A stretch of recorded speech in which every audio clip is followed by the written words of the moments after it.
Hi, everyone. This is your VP of Membership with the ATD Eastern Pennsylvania chapter. My name is Jennifer Thompson, and today I have with me Mitchell Haber, who is Senior Manager of Regulatory Affairs at Pfizer. Hey, Mitchell, welcome. Hi, thank you. Thanks for having me. Yeah, it's good to have you. I'm interested to hear from you, and I know our members will be. Tell us about yourself. Where did you grow up? So, I normally grew up in Long Island, actually, but soon after, that's going way back now, but so soon after high school, I really spent a lot of my time up in the Adirondacks in New York, and went to college. And then my journey took me on, fast forwarding a whole bunch. My journey took me on a few different professional jobs through Connecticut and just north of New York City, New York, and then eventually back up to Plattsburgh, and eventually back down to Pennsylvania. So I made a few moves. Yeah. So you graduated college. You mentioned college. You graduated in the early 90s. Did you know what you wanted to do at that point? No. So, I think, everyone has a different journey. There's a few buckets I think you can put people into. I was more on the pursuit of let me amass some knowledge, do something I'm interested in. I always felt, I studied English actually, and I sort of didn't really know what I was going to do with that, but I knew that communication skills would be a big advantage. Turns out, all of a sudden, this thing called email popped up, and it's been a cornerstone of my career to be able to write and express yourself in the written form. It, ironically, is so important today. Now we're shifting a little video in this century, but still you're writing a lot, and how to be able to write, convey your thoughts, organize your thoughts is really important. Mm-hmm. What led you to pharma? It's an interesting journey. So I always had a kind of a knack for computers. The timing was right. When you think about your career, you think about skills you have. Sometimes you just need to take inventory of what's in the landscape and the work environment. What do you do with an English degree, right? you write poems. But I always had a knack for computers. I even took courses in college and even in high school, which is really, way ahead of the curve at that point. So we're talking the 80s. And I always dabbled with them in a professional level. Even I knew people that had positions that could you do some data entry or could you do things? So my path to pharma wasn't, again, direct. Like some people know they want to be a pharmacist, they want to be a chemist, they want to work in the labs. I think my journey was more, I have a set of skills such as computers, and I have some communication skills.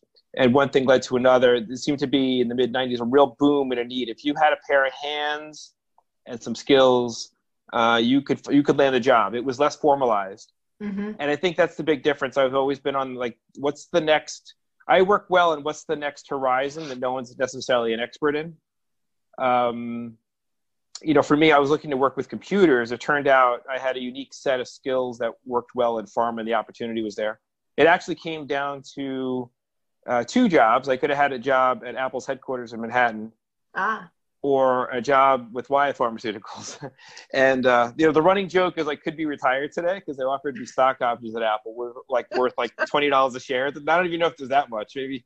And but I needed to eat, and Wyeth offered me a really nice package. And so I was very fortunate in that they needed someone with a skill set both in multiple operating systems at the time, because corporations were big on starting to standardize. So they need someone who could speak both worlds and both user kind of communities. So I was able to do some of that. That sounds interesting, and it sounds like you're well poised for where we are now. Speaking of new things on the horizon, can you tell me, did you always have an interest in process and quality? No, it came along, a lot of my career path, again, I think people have different paths. People have I think today too, I think maybe younger people, I mentor a few folks, and they're always like, don't try to box yourself in, because things are always going to change and morph as you go through your career. Change is always going to happen. there are skill sets I had 15 years ago or 20 years ago that are irrelevant today, completely irrelevant. Mm-hmm. So process and quality came along. I kind of traversed the IT domain. So what I mean by that is I started in more traditional positions, rollouts of desktops, totally irrelevant today. Now you just get your laptop, like they don't even, they say, come pick it up and you walk away. It's it. And back then you got handheld and we would reinstall applications for you and bring data over. So I started more traditional routes of running teams, large deployments of computers to the tunes of thousands, multiple sites, email kind of stuff, running help desks, actually working the help desk as well, shifting along to application development. And this is where process and quality really come in. So in the pharma industry, if you shift to certain domains like clinical trials or manufacturing, there are regulations you have to follow for your computer systems. So GXP would be a key acronym. So G lowercase x, which is like a variable, for different letters, and P. So good manufacturing practices, good clinical practices, GCP, GMP. And when you roll out a computer system to support those functions, you have to prove that they work. And to do that, you have to capture the requirements, you have to show that the requirement was tested. And while you do that, you sort of start working with the teams on, well, what's your process going to be? And that's what sort of unfolded. So that unfolded into another early development of another certification field that popped up, which is Certified Business Analyst Professionals, a CBAP. And I was actually an early adopter. I've let it lapse around 2017, but I was an early adopter of that in the first couple of years it came out. Okay. So again, just the natural evolution of where your job takes you, looking for the opportunity. And you have to have some interest, obviously, and enjoy it. It is great brain work, and I've had a lot of good different projects I've been on. And then you kind of couple that with some learning. How do I formalize this a little bit and learn a little more? It sounds like you've adapted to the changes as they've come along. And it sounds like that's played, in part of your success here. Would you say that's true?